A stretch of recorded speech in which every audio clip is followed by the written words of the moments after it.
Alright. So for our midterm project presentation, ito yung ating main objective.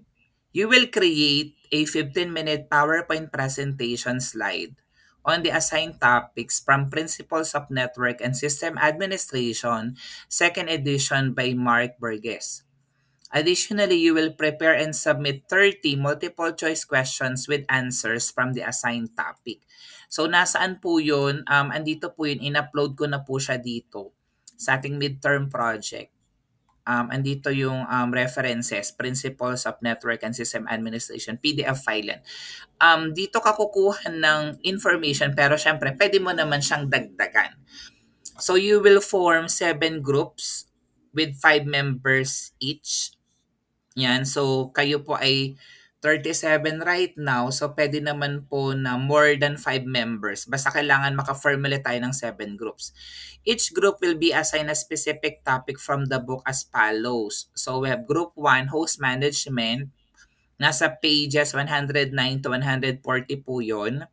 Group 2, user management. Group 3, models of network and system administration. Group 4, configuration and maintenance. Group 5, diagnostics, fault and change management. Group 6, application level services. And the last group, network level services. These are the project components. Again, the duration should be 15 minutes only. So, orasan kayo during your presentation. And then, for the content, syempre, pwedeng meron kang introduction that briefly introduce the topic and the importance. And then, you will highlight the main concepts, methodologies, and practical applications from the assigned pages. So I suggest you use visuals. Kung may mga diagrams, charts, images to enhance understanding and engagement, I would appreciate that. Pwede mo namang i-crop from the PDF file that I have given you.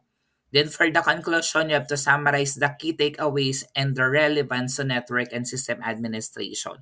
So ito yung suggested structure. Siyempre, title slide muna, include the project title, group number, and the group member names. And then you have here the outline slide that provide an overview of the presentation structure, content slides that divide the content into clear logical sections, and then we have the summary slide to recap the main points and conclusions. And then pwede ka rin naman mag-prepare ng slide for questions and answers from the audience kung gusto mo mag-Q&A. So this is for the first part, which is the PowerPoint presentation. Another file that you're gonna submit to me is the multiple choice questions. So you will prepare 30 multiple choice questions with 4 options A to D lang. Kailangan i-cluster mo siya 10 easy questions, basic comprehension and recall, 10 average questions, moderate understanding and application, and then 10 difficult questions that requires in-depth analysis and critical thinking. Again, with answers, kasi kukuha ko doon from your given multiple choice questions sa ilalagay natin sa mga quizzes or assessments na gagawin po natin. For the format, yung question has to be clear state the question. And then the options, kailangan meron pong 4 na choices. Then meron lang isang correct answer from A, B, C, and then D. And then don't forget to include the correct answer for each question.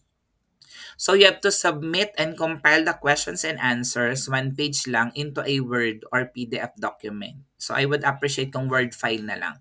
Then submit the document along with the PowerPoint presentation. Siyempre, ipopost nyo dito sa submission yung inyong PowerPoint slides and the document file.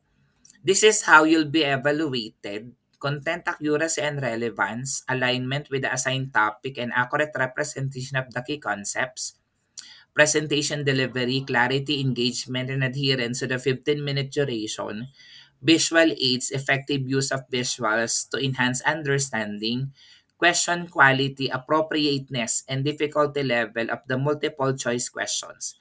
For the additional tips, pwede ka makipag-collaborate so you could work together as a group to divide the tasks and ensure a cohesive presentation. Then I suggest you rehearse, you practice the presentations to stay within the time limit and ensure smooth delivery. Then you can seek feedback. So you could review your presentation with your peers or even you could ask me for feedback and some improvement. Thank you.